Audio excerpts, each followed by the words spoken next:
Hello दोस्तों, एकलव्य अकादमी में आप सबका स्वागत है। आज के वीडियो का शीर्षक अज्ञकृत रोज कहानी है, जो गैंग्रीन के नाम से भी प्रसिद्ध है। इसका वाचन शुरू करने के पहले मैं आपसे दो बातें साझा करना चाहूँगा। वो ये कि इस कहानी में मूल रूप से 4 पात्र हैं। उनमें से लेखक स्वयं एक पात्र हैं। उनकी बहन मालती, जो उनकी मित्र की तरह है, वो भी एक पात्र है। साथ में उनका पति महेश्वर और उनका बच्चा टीटी। कुल मिलाकर इस कहानी में 4 पात्र हैं। कहानी की शुरुआत लेखक जब मालती के घर पहुंचते हैं वहां से होती है। तो कहानी का वाचन कुछ यूं है। दोपहर में उस सूने आंगन में पैर रखते हुए ऐसा जान पड़ा मानो उस पर किसी शाप की छाया मंडरा रही हो।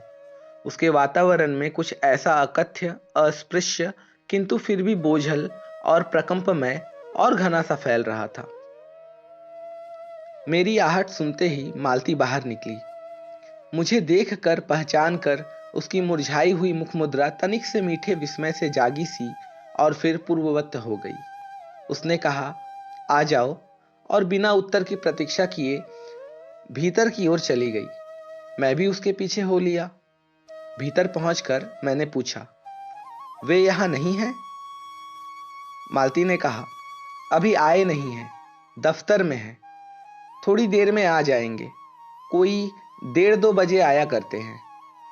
कब के गए हुए हैं? मैंने पूछा। सवेरे उठते ही चले जाते हैं।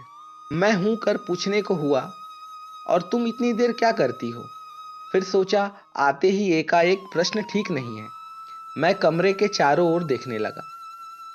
मालती एक पंखा उठा लाई और मुझे हवा करने लगी। मैंने आपत्ति करते हुए कहा, नहीं, मुझे नहीं चाहिए। पर वह नहीं मानी। बोली, वाह, चाहिए कैसे नहीं? इतनी धूप में तो आए हो यहां तो। मैंने कहा, अच्छा लाओ, मुझे दे दो। वह शायद ना करने वाली थी, पर तभी दूसरे कमरे से शिशु के रोने की आवाज सुनकर उसने चुपचाप पंखा मुझे दे दिया और घुटनों पर हाथ टेक कर एक थकी हुई हूं करके उठी और भीतर चली गई। मैं उसके जाते हुए दुबले शरीर को देखकर सोचता रहा, यह क्या है? यह कैसी छाया इस घर पर छाई हुई है? मालती मेरी दूर के रिश्ते की बहन है, किंतु उसे सखी कहना ही उचित है, क्योंकि हमारा परस्पर संबंध सख्य का ही रहा है। हम बचपन में इकट्ठे खेले हैं, इकट्ठे लड़े और पिटे हैं, और हमारी पढ़ाई भी बहुत सी इकट्ठी ही हुई है, और हमारे व्यवहार में सदा सख्य की स्वेच्छा और स्वच्छंदता रही है। वह कभी भ्रातृत्व के या बड़े छोटेपन के बंधनों में नहीं घिरा। मैं आज कोई 4 वर्ष बाद उसे देखने आया हूं। जब मैंने उसे इससे पूर्व देखा था तब वह लड़की ही थी। अब वह विवाहिता है, एक बच्चे की मां भी है। इससे कोई परिवर्तन उसमें आया होगा, और यदि आया होगा तो क्या, यह मैंने अभी तक सोचा नहीं था। किंतु अब उसकी पीठ की ओर देखता हुआ मैं सोच रहा था, यह कैसी छाया इस घर पर छाई हुई है, और विशेषतया मालती पर। मालती बच्चे को लेकर लौट आई और फिर मुझसे कुछ दूर नीचे बिछी हुई दरी पर बैठ गई। मैंने अपनी कुर्सी घुमाकर उसकी ओर उन्मुख होकर पूछा, इसका नाम क्या है? मालती ने बच्चे की ओर देखते हुए उत्तर दिया, नाम तो कोई निश्चित नहीं किया है, वैसे टीटी कहते हैं। मैंने उसे बुलाया, टीटी टीटी आजा। पर वह अपनी बड़ी बड़ी आंखों से मेरी ओर देखता हुआ अपनी मां से चिपट गया और रुआसा सा होकर कहने लगा, ऊहू ऊहू। मालती ने फिर उसकी ओर एक नजर देखा और फिर बाहर आंगन की ओर देखने लगी। काफी देर मौन रहा। थोड़ी देर तक तो वह मौन आकस्मिक ही था, जिसमें मैं प्रतीक्षा में था कि मालती कुछ पूछे। किंतु उसके बाद एकाएक मुझे ध्यान हुआ, मालती ने कोई बात ही नहीं की। यह भी नहीं पूछा कि मैं कैसा हूं, कैसे आया हूं। चुप बैठी है, और विवाह के 2 वर्ष में ही वह बीते दिन भूल गई। अब वह मुझे दूर इस विशेष अंतर पर रखना चाहती है, क्योंकि वह निर्बाध स्वच्छंदता अब तो नहीं हो सकती। पर फिर भी ऐसा मौन जैसा अजनबी से भी नहीं होना चाहिए। मैंने कुछ खिन्न सा होकर दूसरी ओर देखते हुए कहा, जान पड़ता है तुम्हें मेरे आने की विशेष प्रसन्नता नहीं हुई। उसने एकाएक चौंक कर कहा, हूं? यह हूं प्रश्न सूचक था, किंतु इसलिए नहीं कि मालती ने मेरी बात सुनी नहीं थी, केवल विस्मय के कारण। इसलिए मैंने अपनी बात दोहराई नहीं, चुप बैठा रहा। मालती कुछ बोली ही नहीं। तब थोड़ी देर बाद मैंने उसकी ओर देखा। वह एकटक मेरी ओर देख रही थी, किंतु मेरे उधर उन्मुख होते ही उसने आंखें नीची कर ली। फिर भी मैंने देखा, उन आंखों में कुछ विचित्र सा भाव था, मानो मालती के भीतर कहीं कुछ चेष्टा कर रहा हो, किसी बीती हुई बात को याद करने की, किसी बिखरे हुए वायुमंडल को पुनः जगाकर गतिमान करने की, किसी टूटे हुए व्यवहार तंतु को पुनर्जीवित करने की, और चेष्टा में वह सफल न हो रही हो। वैसे जैसे देर से प्रयोग में ना लाए हुए अंग को व्यक्ति एकाएक उठाने लगे और पाए कि वह उठता ही नहीं, चिर विस्मृति से मानो मर गया है, उतने क्षीण बल से उठ ही नहीं सकता। मुझे ऐसा जान पड़ा मानो किसी जीवित प्राणी के गले में किसी मृत जंतु का तौक डाल दिया गया हो। वह उसे उतार कर फेंकना चाहे पर उतार ना पाए। तभी किसी ने किवाड़ खटखटाए। मैंने मालती की ओर देखा, पर वह हिली नहीं। जब किवाड़ दूसरी बार खटखटाए गए, तब वह शिशु को अलग करके उठी और किवाड़ खोलने गई। वे यानी मालती के पति आए। मैंने पहली बार उन्हें देखा था, यद्यपि फोटो से उन्हें पहचानता था। परिचय हुआ। मालती खाना तैयार करने आंगन में चली गई और हम दोनों भीतर बैठकर बातचीत करने लगे। उनकी नौकरी के बारे में, उनके जीवन के बारे में, उस स्थान के बारे में और ऐसे अन्य विषयों के बारे में जो पहले परिचय में उठा करते हैं, एक तरह का स्वरक्षात्मक कवच बनकर। मालती के पति का नाम महेश्वर। वह एक पहाड़ी गांव में सरकारी डिस्पेंसरी के डॉक्टर हैं। उसी हैसियत से इन क्वार्टरों में रहते हैं। 7 बजे डिस्पेंसरी चले जाते हैं और 1:30 या 2 बजे लौटते हैं। उसके बाद दोपहर भर छुट्टी रहती है। केवल शाम को 1-2 घंटे फिर चक्कर लगाने के लिए जाते हैं। डिस्पेंसरी के साथ छोटे से अस्पताल में पड़े हुए रोगियों को देखने और अन्य जरूरी हिदायतें करने। उनका जीवन भी बिल्कुल एक निर्दिष्ट ढर्रे पर चलता है। नित्य वही काम, उसी प्रकार के मरीज, वही हिदायतें, वही नुस्खे, वही दवाइयाँ। वह स्वयं उकताए हुए हैं और साथ ही भयंकर गर्मी के कारण वह अपने फुर्सत के समय में भी सुस्त ही रहते हैं। मालती हम दोनों के लिए खाना ले आई। मैंने पूछा, तुम नहीं खाओगी या खा चुकी? महेश्वर बोले कुछ हंसकर, वह पीछे खाया करती है। पति 2:30 बजे खाना खाने आते हैं, इसलिए पत्नी 3 बजे तक भूखी बैठी रहेगी। महेश्वर खाना आरंभ करते हुए मेरी ओर देखकर बोले, आपको तो खाने का मजा क्या ही आएगा, ऐसे बेवक्त खा रहे हैं। मैंने उत्तर दिया, वाह, देर से खाने पर तो और अच्छा लगता है। भूख बढ़ी हुई होती है, पर शायद मालती बहन को कष्ट होगा। मालती टोक कर बोली, उह, मेरे लिए तो यह नई बात नहीं है, रोज ही ऐसा होता है। मालती बच्चे को गोद में लिए हुए थी। बच्चा रो रहा था, पर उसकी ओर कोई भी ध्यान नहीं दे रहा था। मैंने कहा, यह रोता क्यों है? मालती बोली, हो ही गया है चिड़चिड़ा सा, हमेशा ही ऐसा रहता है। फिर बच्चे को डांट कर कहा, चुप कर, जिससे वह और भी रोने लगा। मालती ने भूमि पर बिठा दिया और बोली, अच्छा ले, रो ले, और रोटी लेने आंगन की ओर चली गई। जब हमने भोजन समाप्त किया, तब 3 बजने वाले थे। महेश्वर ने बताया कि आज उन्हें जल्दी अस्पताल जाना है। यहाँ 2 एक चिंताजनक केस आए हुए हैं, जिनका ऑपरेशन करना पड़ेगा। 2 की शायद टांग काटनी पड़े, गैंग्रीन हो गया है। थोड़ी ही देर में वह चले गए। मालती किवाड़ बंद कर आई और मेरे पास बैठने ही लगी थी कि मैंने कहा, अब खाना तो खा लो, मैं उतनी देर टीटी से खेलता हूँ। वह बोली, खा लूंगी, मेरे खाने की कौन सी बात है। किंतु वह चली गई। मैं टीटी को हाथ में लेकर झुलाने लगा, जिससे वह कुछ देर के लिए शांत हो गया। दूर शायद अस्पताल में ही 3 खड़के। एकाएक मैं चौंका। मैंने सुना मालती वहीं आंगन में बैठी बैठी अपने आप ही एक लंबी सी थकी हुई सांस के साथ कह रही थी, 3 बज गए, मानो बड़ी तपस्या के बाद कोई कार्य संपन्न हो गया हो। थोड़ी ही देर में मालती फिर आ गई। मैंने पूछा, तुम्हारे लिए कुछ बचा भी था? सब कुछ तो बहुत था। हाँ, बहुत था। भाजी तो सारी मैं ही खा गया था।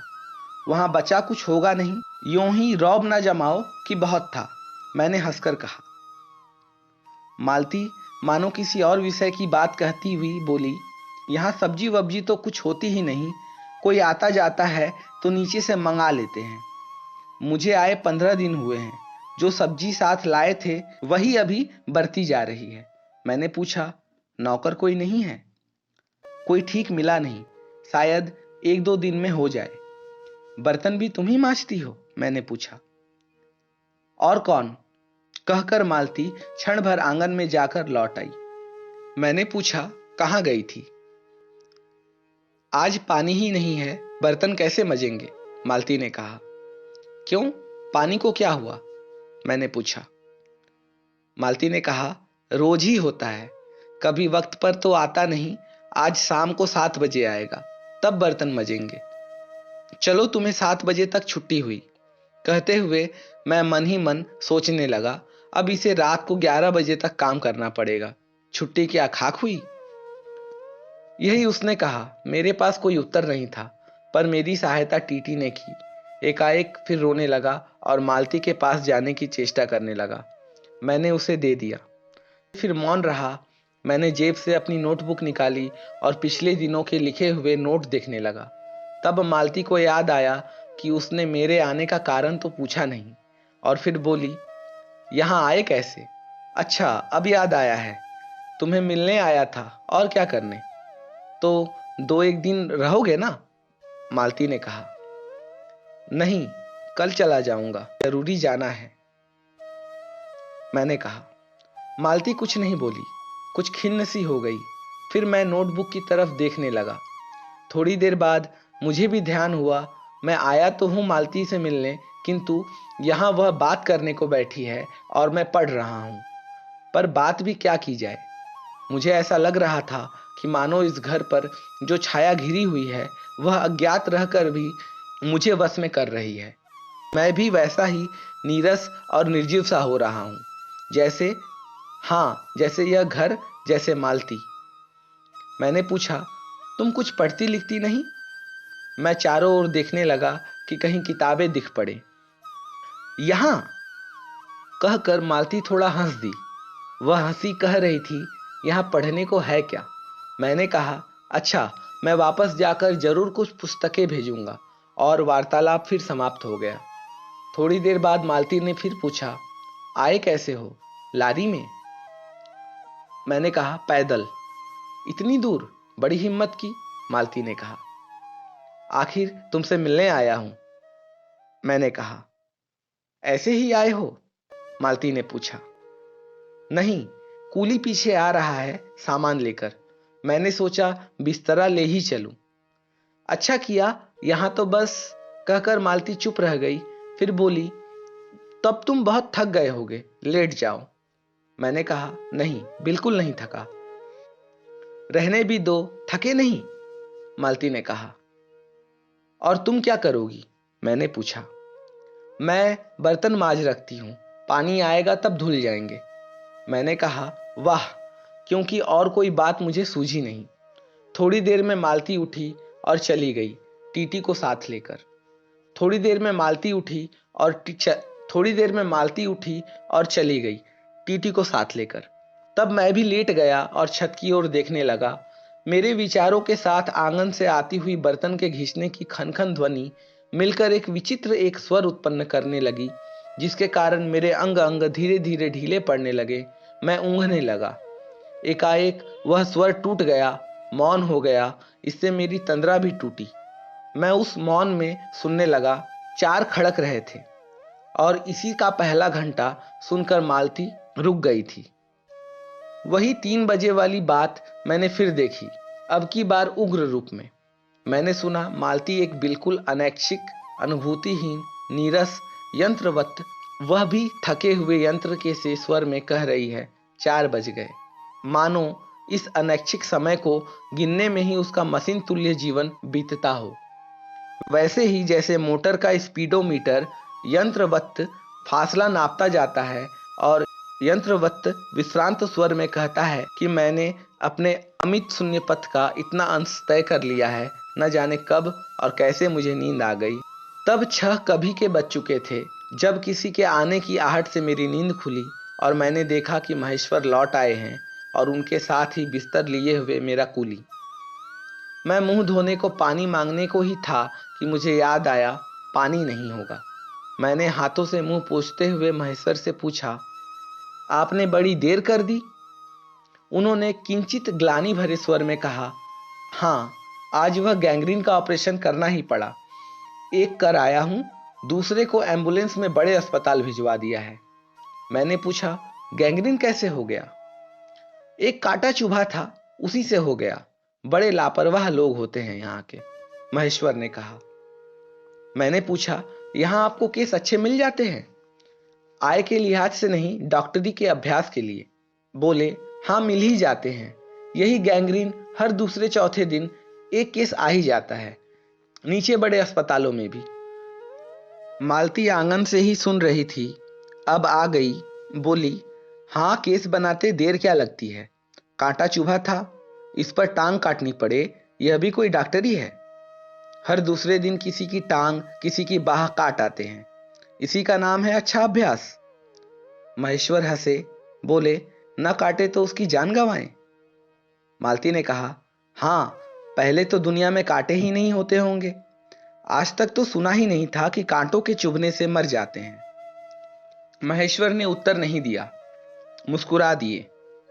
मालती मेरी ओर देखकर बोली, ऐसे ही होते हैं डॉक्टर, सरकारी अस्पताल है ना, क्या परवाह है। मैं तो हर रोज ही ऐसी बातें सुनती हूँ। अब कोई मर मुर जाए तो ख्याल ही नहीं होता। पहले तो रात रात भर नींद नहीं आया करती थी। तभी आंगन के खुले हुए नल ने कहा, टिप टिप टिप टिप। मालती ने कहा, पानी, और उठकर चली गई। खनखनाहट से हमने जाना बर्तन धोए जाने लगे हैं। टीटी महेश्वर की टांगों के सहारे खड़ा मेरी ओर देख रहा था। अब एकाएक उन्हें छोड़कर मालती की ओर खिसकता हुआ चला। महेश्वर ने कहा, उधर मत जा, और उसे गोद में उठा लिया। वह मचलने लगा और चिल्ला चिल्ला कर रोने लगा। महेश्वर बोले, अब रो रो कर सो जाएगा, तभी घर में चैन होगी। मैंने पूछा, आप लोग भीतर ही सोते हैं? गर्मी तो बहुत होती है। होने को तो मच्छर भी बहुत होते हैं, पर यह लोहे के पलंग उठाकर बाहर कौन ले जाए। अब के नीचे जाएंगे तो चारपाई ले आएंगे। फिर कुछ रुककर बोले, आज तो बाहर ही सोएंगे, आपके आने का इतना लाभ ही होगा। टीटी अभी तक रोता ही जा रहा था। महेश्वर ने उसे एक पलंग पर बिठा दिया और पलंग बाहर खींचने लगे। मैंने कहा, मैं मदद करता हूँ, और दूसरी ओर से पलंग उठाकर निकलवा दिए। अब हम तीनों, महेश्वर, टीटी और मैं, पलंग पर बैठ गए और वार्तालाप के लिए उपयुक्त विषय ना पाकर कमी को छिपाने के लिए टीटी से खेलने लगे। बाहर आकर वह कुछ चुप हो गया था, किंतु बीच बीच में जैसे एकाएक कोई भूला हुआ कर्तव्य याद करके रो उठता था और फिर एकदम चुप हो जाता था। और कभी कभी हम हंस पड़ते थे या महेश्वर उसके बारे में कुछ बात कह देते थे। मालती बर्तन धो चुकी थी। जब वह उन्हें लेकर आंगन के एक ओर रसोई के छप्पर की ओर चली, तब महेश्वर ने कहा, थोड़े से आम लाया हूं, वह भी धो लेना। मालती ने पूछा, कहाँ हैं? अंगीठी पर रखे हैं, कागज में लिपटे हुए, महेश्वर ने कहा। मालती ने भीतर जाकर आम उठाए और अपने आंचल में डाल लिए। जिस कागज में वे लिपटे हुए थे वह किसी पुराने अखबार का टुकड़ा था। मालती चलती चलती संध्या के उस क्षीण प्रकाश में उसी को पढ़ती जा रही थी। वह नल के पास जाकर खड़ी उसे पढ़ती रही। जब दोनों ओर पढ़ चुकी तब एक लंबी सांस लेकर उसे फेंक कर आम धोने लगी। मुझे एकाएक याद आया, बहुत दिनों की बात थी, जब हम अभी स्कूल में भर्ती हुए ही थे, जब हमारा सबसे बड़ा सुख, सबसे बड़ी विजय थी हाजिरी हो चुकने के बाद चोरी से क्लास से निकल भागना और स्कूल से कुछ दूरी पर आम के बगीचे में पेड़ों पर चढ़कर कच्ची अमियां तोड़ तोड़ खाना। मुझे याद आया, कभी जब मैं भाग आता और मालती नहीं आ पाती थी, तब मैं भी खिन्न मन से लौट आया करता था। मालती कुछ नहीं पढ़ती थी। उसके माता पिता तंग थे। एक दिन उसके पिता ने उसे एक पुस्तक ला कर दी और कहा कि इसके 20 पेज रोज पढ़ा करो। हफ्ते भर के बाद मैं देखूं कि इसे समाप्त कर चुकी हो, नहीं तो मार मार कर चमड़ी उधेड़ दूंगा। मालती ने चुपचाप किताब ले ली, पर क्या उसने पढ़ी? वह नित्य ही उसके 10 पन्ने 20 पेज फाड़ कर फेंक देती, अपने खेल में किसी भांति फर्क न पड़ने देती। जब 8वें दिन उसके पिता ने पूछा, किताब समाप्त कर ली? तो उत्तर दिया, हाँ कर ली। पिता ने कहा, लाओ मैं प्रश्न पूछूंगा। तो चुपचाप खड़ी रही, उद्धृत स्वर में बोली, किताब मैंने फाड़कर फेंक दी है, मैं नहीं पढ़ूंगी। उसके बाद वह बहुत पिटी, पर वह अलग बात है। इस समय मैं यही सोच रहा था कि वह उद्धृत और चंचल मालती आज कितनी सीधी हो गई है, कितनी शांत और एक अखबार के टुकड़े को तरसती है। यह क्या? यह तभी महेश्वर ने पूछा, रोटी कब बनेगी? मालती ने कहा, बस अभी बनाती हूं। पर अब की बार जब मालती रसोई की ओर चली, तब टीटी की कर्तव्य भावना बहुत विस्तीर्ण हो गई। वह मालती की ओर हाथ बढ़ाकर रोने लगा और नहीं माना। मालती उसे भी गोद में लेकर चली गई। रसोई में बैठकर एक हाथ से उसे थपकने और दूसरे से कई छोटे छोटे डिब्बे उठाकर अपने सामने रखने लगी। और हम दोनों चुपचाप रात्रि की और भोजन की और एक दूसरे के कुछ कहने की और न जाने किस किस न्यूनता की पूर्ति की प्रतीक्षा करने लगे। हम भोजन कर चुके थे और बिस्तरों पर लेट गए थे और टीटी सो गया था। मालती पलंग के एक ओर मोम जामा बिछाकर उसे उस पर लिटा गई थी। वह सो गया था। वह नींद में कभी कभी चौंक उठता था। एक बार तो उठकर बैठ भी गया था, परंतु तुरंत ही लेट गया। मैंने महेश्वर से पूछा, आप तो थके होंगे, सो जाइए। वह बोले, थके तो आप अधिक होंगे, 18 मील पैदल चलकर आए हैं। किंतु उनके स्वर में मानो जोर था। थका तो मैं भी हूं। मैं चुप रहा। थोड़ी देर में किसी अपर संज्ञा ने मुझे बताया वह ऊँघ रहे हैं। तब लगभग 10:30 बज चुके थे। मालती भोजन कर रही थी। मैं थोड़ी देर मालती की ओर देखता रहा। वह किसी विचार में, यद्यपि बहुत गहरे विचार में लीन हुई, धीरे धीरे खाना खा रही थी। फिर मैंने इधर उधर खिसक कर आकाश की ओर देखने लगा। पूर्णिमा थी, आकाश अनभ्र था। मैंने देखा उस सरकारी क्वार्टर की दिन में अत्यंत शुष्क और नीरस लगने वाली स्लेट की छत भी चांदनी में चमक रही है, अत्यंत शीतलता और स्निग्धता से छलक रही है, मानो चंद्रिका उन पर से बहती हुई आ रही हो और झर रही हो। मैंने देखा पवन में चीड़ के वृक्ष, गर्मी से सूख कर मटमैले हुए चीड़ के वृक्ष धीरे धीरे गा रहे हों कोई राग जो कोमल है किंतु करुण नहीं, अशांतिमय है किंतु उद्वेगमय नहीं। मैंने देखा प्रकाश से धुंधले नीले आकाश के तट पर जो चमगादड़ नीरव उड़ान से चक्कर काट रहे हैं, वे भी सुंदर दिखते हैं। मैंने देखा दिन भर की तपन, अशांति, थकान, दाह पहाड़ों में से भाप से उठकर वातावरण में खोए जा रहे हैं, जिसे ग्रहण करने के लिए पर्वत शिशुओं ने अपनी चीड़ वृक्ष रूपी भुजाएं आकाश की ओर बढ़ा रखी हैं। पर यह सब मैंने ही देखा, अकेले मैंने। महेश्वर ऊँघ रहे थे और मालती उस समय भोजन में निवृत्त होकर दही जमाने के लिए मिट्टी के बर्तन गर्म पानी से धो रही थी और कह रही थी, अब छुट्टी हुई जाती है। और मेरे कहने पर ही कि 11 बजने वाले हैं, धीरे से सिर हिलाकर जता रही थी कि रोज ही इतने बज जाते हैं। मालती ने वह सब कुछ नहीं देखा। मालती का जीवन अपनी रोज की नियत गति से बहा जा रहा था और एक चंद्रमा की चंद्रिका के लिए, एक संसार के लिए रुकने को तैयार नहीं था। चांदनी में शिशु कैसा लगता है, इस अलस जिज्ञासा से मैंने टीटी की ओर देखा और वह एकाएक मानो किसी शैशवोचित वामता से उठा और खिसक कर पलंग से नीचे गिर पड़ा और चिल्ला चिल्ला कर रोने लगा। महेश्वर ने चौंक कर कहा, क्या हुआ? मैं झपट कर उसे उठाने दौड़ा। मालती रसोई से बाहर निकल आई। मैंने उस खट शब्द को याद करके धीरे से करुणा भरे स्वर में कहा, चोट बहुत लग गई बेचारे को। यह सब मानो एक ही क्षण में, एक ही क्रिया की गति में हो गया। मालती ने रोते हुए शिशु को मुझसे लेने के लिए हाथ बढ़ाते हुए कहा, इसको चोटें लगती ही रहती हैं, रोज ही गिर पड़ता है। एक छोटे क्षण भर के लिए मैं स्तब्ध हो गया। फिर एकाएक मेरे मन में मेरे समूचे अस्तित्व ने विद्रोह के स्वर में कहा, माँ, युवती माँ, यह तुम्हारे हृदय को क्या हो गया है?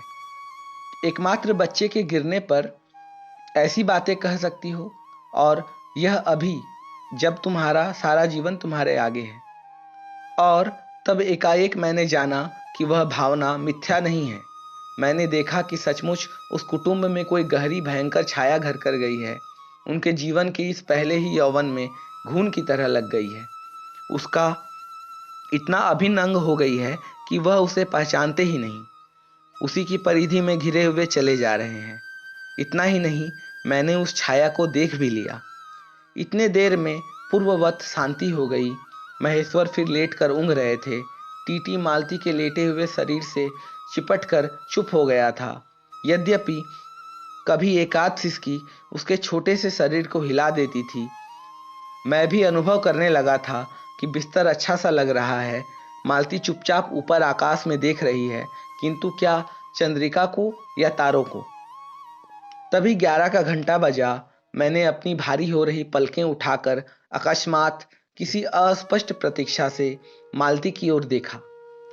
11 के पहले घंटे की खड़कन के साथ ही मालती की छाती एकाएक फफोले की भांति उठी और धीरे धीरे बैठने लगी, और घंटा ध्वनि के कंपन के साथ ही मुख हो जाने वाली आवाज में उसने कहा, 11 बज गए। और इसी के साथ इस कहानी का अंत होता है। आशा है कि आपको ये कहानी का वाचन पसंद आया होगा। आने वाली वीडियो में हम फिर मिलेंगे। तब तक के लिए धन्यवाद।